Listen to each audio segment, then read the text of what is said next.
The storm had been raging for hours, turning the city into a blur of headlights and rain. Inside a sleek black car at the edge of downtown, Ethan Ward, one of the youngest self-made CEOs in the country, sat in silence. The windshield wipers moved back and forth, their rhythm the only sound besides the storm. He should have been at a dinner meeting discussing another merger. Instead, he'd canceled everything, because even surrounded by success, he had never felt more alone. He didn't know where he was going. He just drove, past the offices that bore his name, past the restaurants where people smiled at nothing, past the world he built and couldn't feel part of anymore. Then, as he slowed at a red light near an old bus stop, he saw something that made him straighten. A small figure stumbled from the shadows, a woman in her mid-20s, drenched and shaking, clutching a bundle wrapped in a soaked blanket. She looked desperate, lost. The streetlight revealed her pale face and trembling lips. She waved frantically at passing cars, but none stopped. Most didn't even slow down. When she saw his car, she ran toward it, barefoot, splashing through puddles, and knocked on the window. Her voice was weak, but urgent. "Please, please, my child is sick. I need to get to the hospital. She's burning up. No one's stopping." Ethan hesitated for a split second, instinct screaming, "Be careful." But when he glanced down and saw the tiny face nestled in the blanket, a little girl barely 4, her skin flushed and damp with fever, something inside him cracked. He pressed the unlock button. "Get in." The woman gasped, relief flooding her eyes, and she slid into the passenger seat. Her clothes clung to her skin, and her arms were shaking as she held her daughter tightly. Ethan shrugged off his designer coat and wrapped it around the child. "What's her name?" he asked, already starting the car. "Maya," the woman stammered. "She's been sick for 2 days. I tried to walk to the clinic, but they turned us away because I couldn't pay." Her voice broke then, and Ethan's jaw tightened. He pressed the accelerator. "Hold on. We're going to the city hospital." As the car sped through the flooded streets, lightning flashed across the skyline.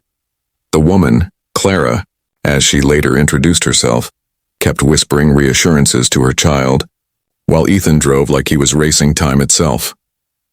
When they arrived, nurses rushed the little girl inside. Clara tried to follow but nearly collapsed from exhaustion. Ethan caught her before she fell. "Thank you," she whispered, tears streaming down her face. He shook his head. "Don't thank me. Just stay with her. I'll handle everything." For the first time in years, the lonely CEO felt alive, because for once, he wasn't saving a company. He was saving someone. The storm passed, and the world felt washed clean. Morning sunlight poured through the hospital windows as Ethan sat in the waiting room. His expensive clothes rumpled, his hair damp. He hadn't slept. He'd spent the night pacing, talking to doctors, signing whatever forms they gave him. Money had never been an issue, but last night, it had finally meant something. When the door opened, Clara appeared, her eyes red from tears but her face radiant with relief. "She's okay," she said softly. "The fever broke. The doctor said it's just pneumonia. She'll recover soon." Ethan let out a long breath he didn't realize he was holding. "I'm glad." She hesitated, then whispered, "You didn't have to do all this. You paid for her treatment, for everything. Why?"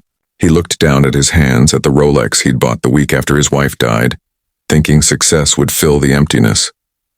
It never did. "Because I've spent years surrounded by people who take," he said quietly. "You reminded me what it means to give." Clara blinked back tears. "I don't even know your name." He smiled faintly. "Ethan." She stared for a moment. "The Ethan Ward? The CEO?" He nodded. "Don't worry. I'm off the clock."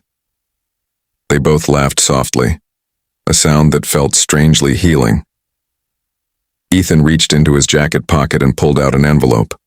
"For Maya, to make sure she never has to worry about medicine again." Clara shook her head. "I can't accept this." "Yes, you can," he said gently, "because someday you'll help someone else who's standing in the rain." As he turned to leave, a small voice stopped him. "Sir?" It was Maya, tiny, still weak but awake. "Are you my angel?" she asked innocently.